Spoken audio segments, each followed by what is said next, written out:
Good morning, everyone, and welcome to this alternative platform whereby you can listen to our lectures uninterruptedly. So, in this short lecture, I shall be giving you an idea of Shakespeare's Sonnet 18, which is one of the most celebrated poems of Shakespeare. And in this poem, he makes a contrast between the ephemeral and the everlasting. The other poem we discussed the other day, To His Coy Mistress, talks of the beauty which is changing, the ephemerality, momentariness of beauty, life, and the world.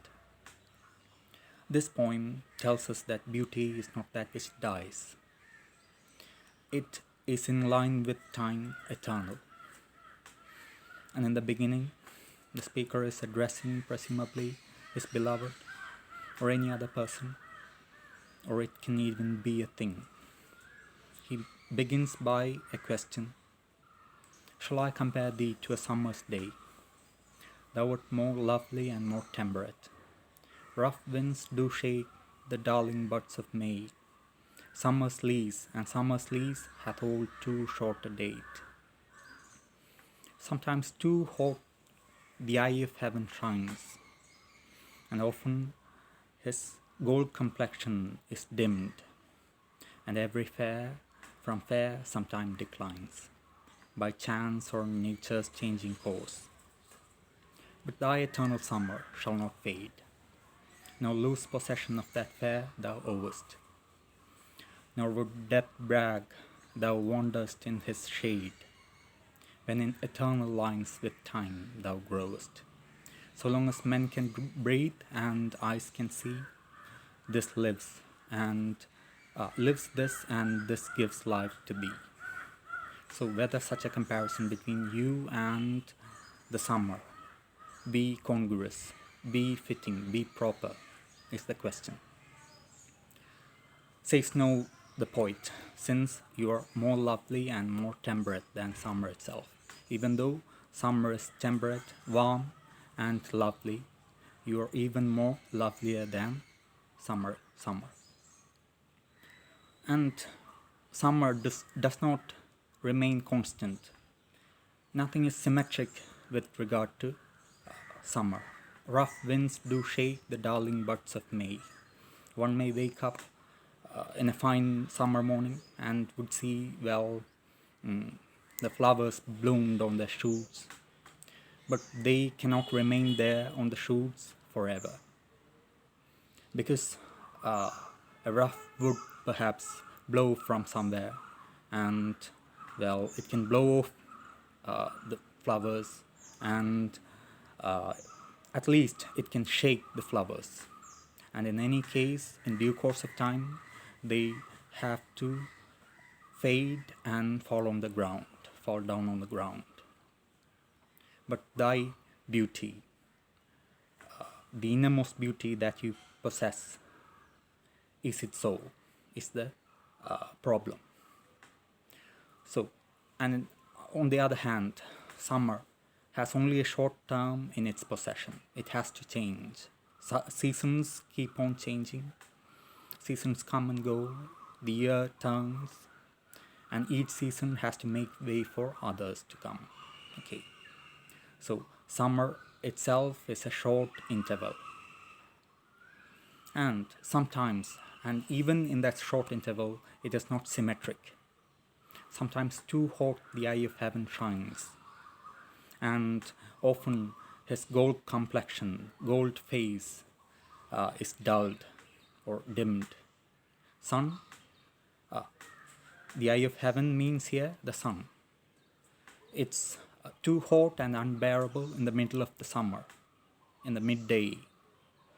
And sometimes we have overcast conditions, so that the face of sun is dulled.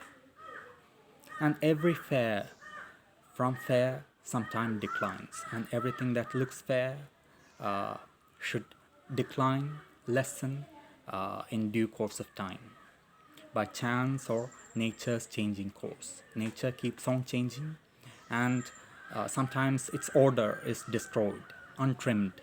It becomes a disorder. And in such cases, well, that which is fair, that which has a fairness, has to decline from that state. But on the other hand, thy eternal summer shall not fade. Even though the beauty of flowers does fade,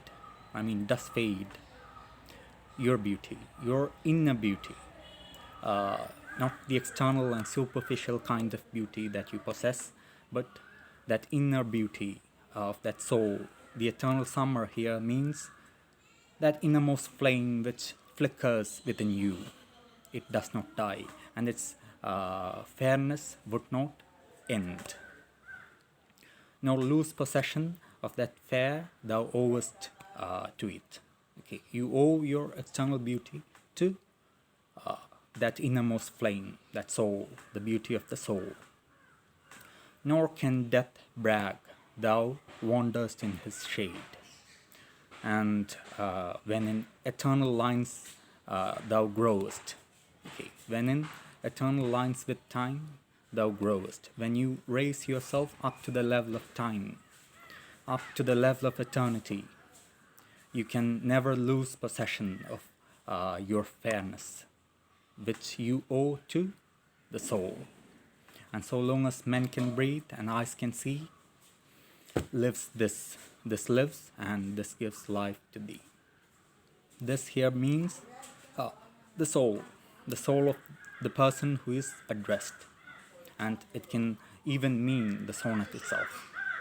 So in the first place, it means the soul of the person who is addressed would not lose its beauty, even though it would lose the external, superficial kind of beauty, surface kind of beauty.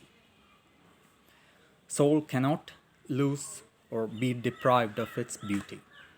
And the sonnet shall ever convey this truth so long as men can breathe and eyes can see. So long that time, the sonnet would be there.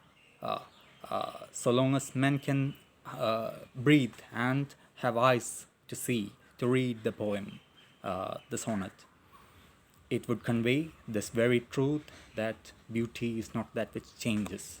Beauty lasts forever. Beauty is a permanent thing. It is the changeless in spite of changes.